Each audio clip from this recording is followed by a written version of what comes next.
सबको जय यीशु की। प्रभु क्रिस्त में प्यारे भाइयों बहनों, चालीसे के काल में हम सभी हैं और चालीसे के काल का पहला इतवार की पूजन पद्धति में आज के दिन में हम सभी भाग लेने वाले हैं या भाग ले रहे हैं। आज के दिन में मुख्य विषय है मनन चिंतन करने के लिए प्रलोभनों का सामना कैसे करें। ये बात निश्चित है और हकीकत है, हम सभी जानते हैं कितने प्रकार के प्रलोभन हम सबों के सामने आते हैं और कितनी बार हम उन सभी प्रलोभनों का शिकार बनते हैं। हम चाहते तो नहीं कि कोई गलत करें, कोई गलत काम में फंसें, गलत संगति में जाएं, कोई गलत आदतें अपनाएं, हम नहीं चाहते हैं। नहीं चाहते हुए भी हम लोग बार बार उन तमाम प्रकार के गलतियों में बार बार फंस जाते हैं, बार बार पड़ जाते हैं।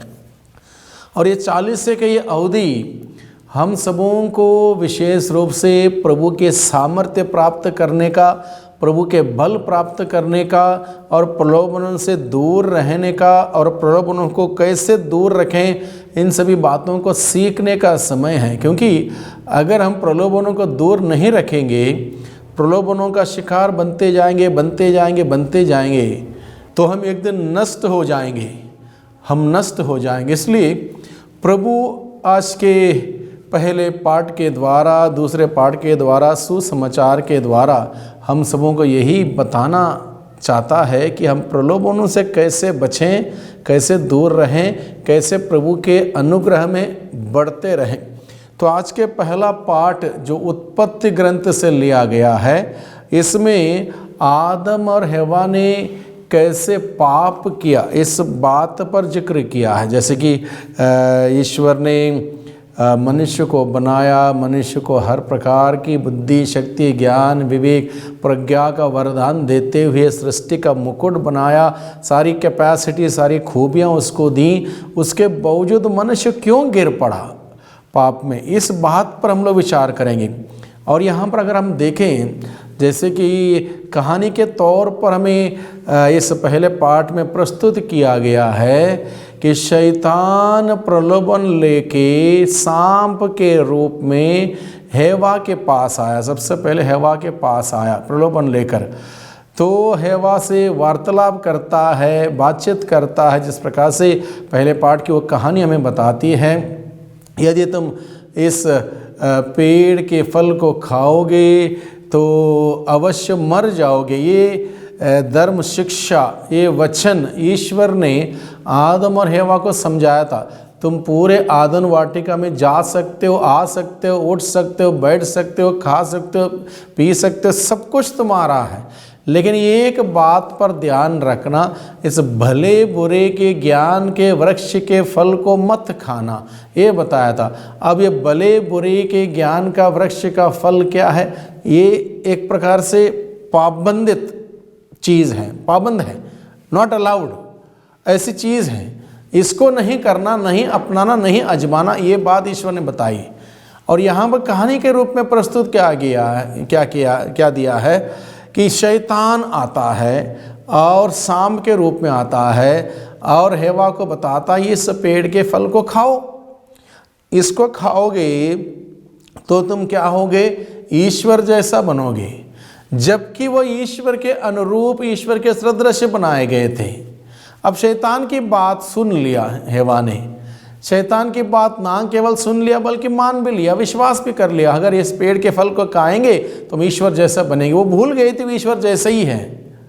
अब शैतान की बात को मानती है, उस प्रलोभन में पड़ती है और उस फल को लेती है और स्वयं खाती है और आदम को भी देती है। आदम ने जैसे ही उसके फल को लिया, खाया, तुरंत ईश्वर ने आवाज़ दी, आदम तुम कहाँ पर हो? वो बोलता, मैं आपकी आवाज़ सुन के डर गया हूँ और छिप गया हूँ। इसके पहले की आवाज़ नहीं सुनी थी। इसके पहले डर क्यों नहीं हुआ? क्योंकि इसके पहले उसने गलती नहीं की थी। अब उसने गलती की, अब उसने पाप किया, ईश्वर की आज्ञा को उसने उल्लंघन किया, जो वर्जित था उसको उसने अपनाया। अब उसको हिम्मत नहीं, इसलिए ईश्वर की आवाज़ सुन के वो डर गया, छिपने लगा। ईश्वर ने उसको पूछा, किसने कहा कि तुम नंगे हो। अब वो एहसास करने लगा, अब मैं नंगा हो गया हूं। तो कृपा का वस्त्र ईश्वर ने दिया, पाप करते हुए फट गया, कृपा का वस्त्र फट गया, नंगा हो गया और लज्जा महसूस करने लगा, और इस प्रकार से पत्ते उसने लपेटे। ये पाप के बाद इंसान नंगा महसूस करता है, निर्वस्त्र महसूस करता है, कृपा का अवस्था से हट जाता है, तब यही एहसास होता है। और इस प्रकार से ईश्वर ने उनको सजा दी कि आज से तुम इस प्रकार का जीवन बिताओगे, यानी कि आप कठोर परिश्रम करोगे तब जाके मेहनत की रोटी खाओगे। अब तक फ्री था, अब आगे ऐसा नहीं होगा। और स्त्री को भी बताया किंतु प्रसव पीड़ा का दर्द झेलोगे। शाम को कहा तुम मिट्टी में रेंगते रहोगे। और ये पाप की सजा, पाप का परिणाम उनको भुगतना पड़ा। और आज के दूसरे पार्ट में संत पौलुस रोमियों को लिखते हुए कहता है, एक ही मनुष्य द्वारा संसार में पाप का प्रवेश हुआ और पाप द्वारा मृत्यु का, और इस प्रकार मृत्यु सब मनुष्य में फैल गई क्योंकि सभी पापी हैं। सबों ने पाप किया, सभी पाप करते हैं। और इस बात को आज के दूसरे पार्ट में बताया गया। तो हम सभी पाप करते हैं, पाप की वो प्रवृत्ति हम सबों के अंदर है। अब इन प्रलोभनों से, पापमय आदतों से, पापमय संगतियों से कैसे बचना है, इसके लिए हमें प्रभु यीशु का उदाहरण अपनाने की ज़रूरत है, जो आज के सुसमाचार में उल्लेख किया गया। प्रभु यीशु के सामने भी शैतान अलग अलग प्रकार के प्रलोभनों को लेकर आए। सबसे पहले जब प्रभु यीशु मसीह 40 दिन और 40 रात उपवास किए थे, उस वक्त उनको भूख तो लगी थी, और शैतान उस मौके को देखकर मौके पर आता है और कहता है, यदि तू ईश्वर का पुत्र है, चैलेंज देखिए, यदि तू ईश्वर का पुत्र है तो इन पत्थरों को आदेश दे और पत्थर रोटियां बन जाए और तुम रोटियां खा सकते हो। क्या यह बात शैतान ने कहने की जरूरत थी? नहीं। प्रभु चाहते तो अपने आप कर सकते थे, लेकिन प्रभु अपना पावर, अपना शोहर नहीं दिखाना चाहते थे। ना अपना पावर, ना अपना शोहर नहीं दिखाना चाहते थे। प्रभु विनम्र विनीत बन के इस दुनिया में आए हुए प्रभु, और शैतान जब इस प्रकार से प्रलोभन लेकर आता है, प्रभु ने ईश्वर के वचन के सहारे उस शैतान को हराया। सबसे पहली आवश्यकता है भाइयों बहनों, ईश्वर का वचन हमारे अंदर हो। ईश्वर का वचन वो हथियार है, एक तलवार है, हमें युद्ध करना है। इसलिए हमें संत पौलुस के पत्र के द्वारा भी पढ़ने को मिलता है, हम लोग ईश्वर के अस्त्र शस्त्र को धारण करें। अस्त्र शस्त्र क्या है?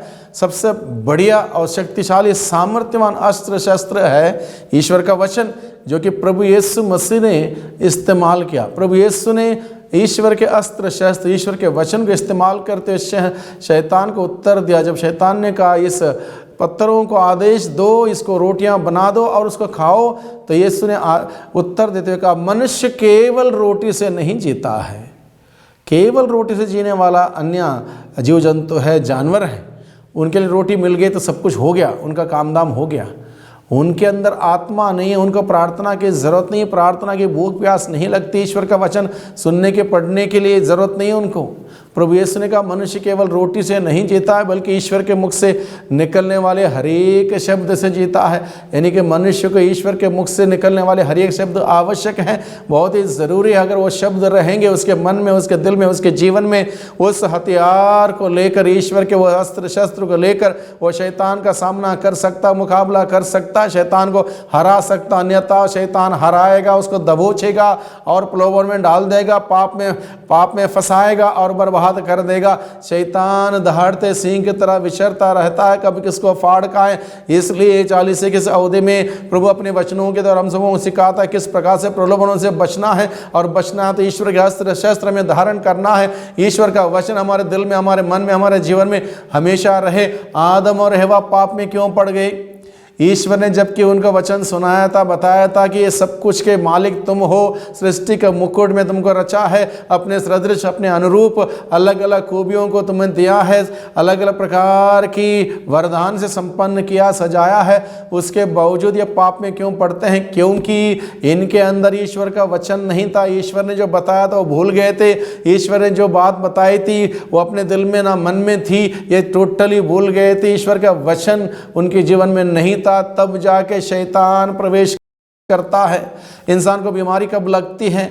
मान लो इंसान का क्षमता, आंतरिक क्षमता कमज़ोर है, बहुत ही आंतरिक पावर कम हो चुका है, बहुत आसानी से कोई भी बीमारी उसको लग सकती है। उसी प्रकार से जब हमारे अंदर ईश्वर का वचन नहीं है, हमारे जीवन में प्रार्थना नहीं है, हम प्रभु का वचन सुनते पढ़ते नहीं हैं, हम कमज़ोर पड़ते हैं आध्यात्मिक रूप से, और तब जाके शैतान हमला करता हमारे जीवन में। आदम और हव्वा के जीवन में वही हुआ। जब ईश्वर का वचन उनके जीवन में नहीं रहा, ईश्वर का संदेश नहीं रहा, ईश्वर का उपस्थिति का आभास नहीं रहा, वो अपने आप में खो गए थे। और उस वक्त शैतान आके, जब शैतान जो भी बातें बताता है उन बातों को वो सुनते हैं, उन बातों को ग्रहण करते हैं, उस पर विश्वास करते हैं, उसके अनुसार कार्य करते हैं। ईश्वर के कृपा से, अनुग्रह से, सानिध्य से वो हट जाते हैं, वंचित हो जाते हैं, नंगा महसूस करने लगते हैं, निर्वस्त्र अनुभव करने लगते हैं, डरने लगते हैं, घबराने लगते हैं, और इस प्रकार से पाप में पड़ गए। प्रभु यीशु मसीह पाप में इसलिए नहीं पड़े।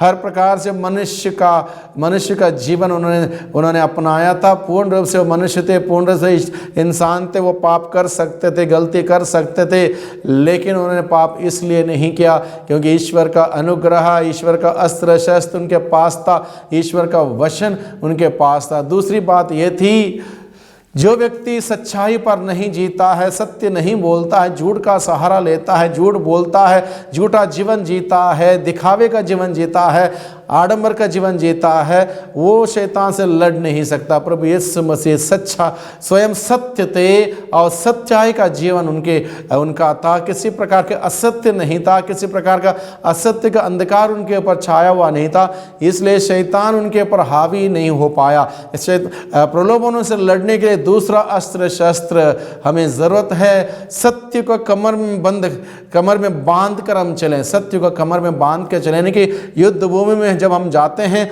हमें हमारा कमर टाइट होना चाहिए। और कमर किस बात से टाइट करें? हम अपने सत्य को अपनाएं, प्रभु यीशु के सत्य को अपनाएं, कमर में बांधें, अपने हाथ में तलवार यानी कि वचन का तलवार, और विश्वास धारण करें। दिल में विश्वास हो प्रभु मसीह पर, ईश्वर पर दृढ़ अटूट विश्वास हो। अगर प्रभु मसीह पर विश्वास नहीं होगा तो दुनिया भर के लोगों पर, चीज़ों पर, उन्होंने जो भी बोला उन सभी बातों पर विश्वास होने लगेगा, और वो विश्वास हमें तोड़ेगा, वो विश्वास हमें बर्बाद कर देगा। सिर्फ और सिर्फ प्रभु मसीह पर हमारा विश्वास हमें बचाएगा, हमारे घर परिवार को बचाएगा। यही बात हम लोग पढ़ते हैं प्रेरित चरित्र अध्याय 16 पद संख्या 31 में, तुम प्रभु यीशु मसीह में विश्वास करो तो आपको और आपके परिवार को मुक्ति प्राप्त होगी। प्रभु यीशु मसीह में हम दृढ़ विश्वास करें। प्रभु यीशु मसीह को ईश्वर ने इस धरती पर हम सबों के मुक्तिदाता के रूप में भेजा, इसलिए उस प्रभु मसीह में हम अपना विश्वास दृढ़ रखें, कायम रखें और उस पर जीवन बिताएं। हम अपनी जीवन को और हमारे परिवार के लोगों के जीवन को हम बचा पाएंगे।